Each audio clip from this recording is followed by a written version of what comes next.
John was sitting in a booth at the diner when Kelly walked in and sat down.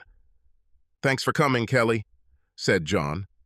"Well, John, you said it was really important. From the way you said it, I figured I'd see what it was. So what's going on?" Kelly asked. "I have a question for you," John said. "Question? Question? You could ask me a question on the phone, John." Instead, I drove across town during my lunch break. Kelly slammed her hand down on the table in frustration. "This is not just an ordinary question, Kelly. This is a question that needs to be asked face to face," said John. "Okay, ask your question," Kelly said. "Now, do you believe me?" asked John. "I believe you about what?" Kelly asked. "About Eric," John said. "About Eric?" "John, what the hell are you talking about?" Kelly asked. "About 3 months before we broke up, I noticed the way he looked at you and how he flirted with you. I told you I don't like it, and I told him I don't like it. You said that I was imagining everything, and you even got angry at me for not trusting you. Over the last 3 months of our relationship, things have gotten worse and worse. He openly harassed you in front of everyone, and you allowed him to do it. I told you I didn't like it, and you said you didn't believe he was doing anything wrong and got mad at me again. And then the day came when I returned home and found that you were gone. You moved out while I was at work and didn't even leave a note explaining it. I was heartbroken and confused until about a week later, when I heard that you were living with him. Then I realized what happened.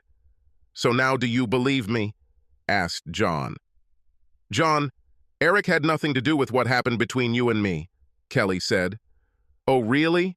Then tell me, Kelly, where did I get this?" asked John. He pulled a small box out of his pocket and placed it on the table between them. Kelly was surprised to see this. She began to tremble. "What is this?" Kelly asked. "I think you know exactly what it is. I bought this a few days before I first noticed you and Eric flirting at that party. The first time I told you I didn't like it.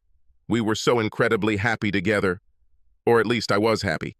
And it seemed to me that you were happy too. When I saw him flirting with you and you told me it didn't mean anything, I put it off until I calmed down. I never had a chance to calm down. Everything just kept getting worse and worse until the day you left, Kelly. You said Eric had nothing to do with what happened between us. Then explain to me, Kelly, how I got away from wanting to give it to you. Being heartbroken and hated in just 3 months. Explain it to me, Kelly," said John. John opened the box and placed it in front of Kelly. Kelly knew what was in the box, but seeing the sparkle of a large diamond on her engagement ring completely broke her. She burst into tears. John just sat and looked at her for several minutes. "Do you believe me now, Kelly?" asked John. Kelly couldn't bring herself to answer. She simply looked at John with tears in her eyes, and then got up from the table, ran to her car, and drove away. John remained sitting at the table. He closed the ring box and put it back in his pocket. John was confused when a large man slid towards the booth that Kelly had just vacated. "Hello? What do you want here?" asked John. "I involuntarily overheard your conversation with the young lady." "You were a little harsh, don't you think?" asked Edward. "No, I didn't. We were together for 3 years. Hell, we bought a house together. A house that I now pay for myself. She never showed that she wasn't happy, until I saw her at that party, flirting with him. She let it happen, but he was the aggressor. I told her this was happening. She denied it even until the very end. Now she lives with that son of a bitch. I asked her to meet me today to see if she would trust me now that he ruined our relationship.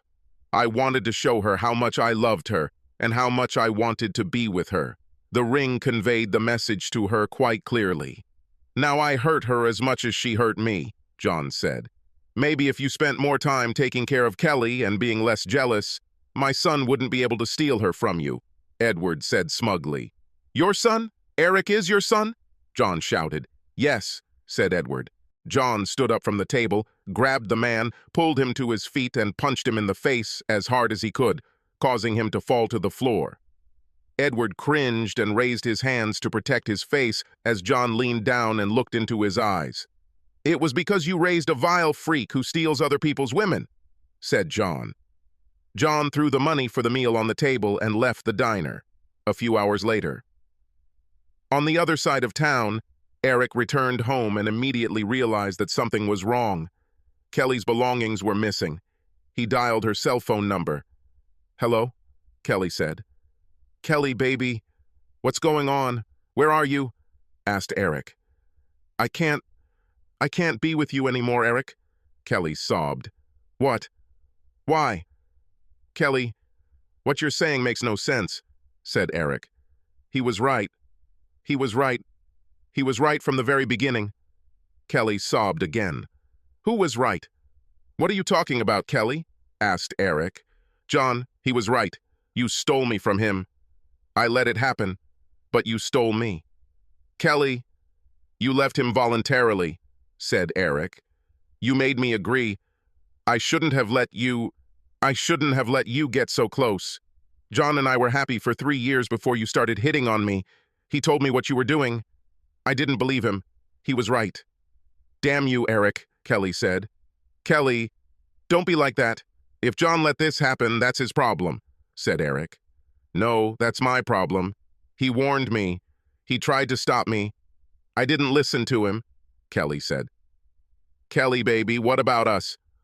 asked Eric. "We are no more. We should never have existed," Kelly said. "So you're going back to him?" "That's the thing, Kelly." "Are you going back to John?" asked Eric. "No. John will never take me back after what I did." "Then why are you leaving me?" asked Eric. "I am indebted to John. I realize my mistake and must correct it to the best of my ability," Kelly said. "Mistake? Kelly, I was not mistaken," Eric exclaimed. "John was going to propose to me. He showed me a stunning ring. That first time you flirted with me, he got so angry that he decided to wait until he calmed down. 3 months later, I left him. I let you ruin 3 years of happiness in just 3 months. I was a fool. I hate you, Eric, and I never want to see or hear from you again." "Kelly, wait," said Eric. Kelly hung up. Eric stared at his phone for a moment, then clenched his fists in anger. "That bastard will pay for this," said Eric. Eric got into the car and drove to John's house, the house where his seduction of Kelly began. He ran to the door and began angrily pounding on it with his fists. John had a very good idea who was standing at the door. He had no idea what Kelly did after she left the diner, but he figured Eric would come to avenge his father. John was ready when he opened the door. Eric threw the first punch, but John dodged before throwing a punch of his own, which knocked Eric back, and he fell into the yard. "It's a pity. The son is just like his father. At least he had the excuse that he was old." "Did he send you here, or did you come on your own?" asked John. "What are you talking about, son of a bitch?" Eric asked, standing up. "Are you telling me that your father didn't call you and tell you about how I punched him in the face at the diner and left him cowering on the floor like a little child?" asked John. "What? Did you hit my father?" asked Eric. "I had to. He overheard my conversation with Kelly and then came to your defense. He deserves it for raising a freak like you," John said. "Oh, you son of a bitch. What did you tell Kelly?" asked Eric. "What the hell do you care?" asked John. "I care because when I returned home from work, all her things were taken out of my apartment and she was long gone. I called her and she said she didn't want anything to do with me anymore. So you tell me what the hell you told her. Go talk to your father. He heard the whole conversation and got off my property before I broke several of your ribs and gave you a black eye," said John. Eric looked at John and realized that coming here to challenge him to a fight was a mistake. He backed away, then turned, hurried to his car, and drove away.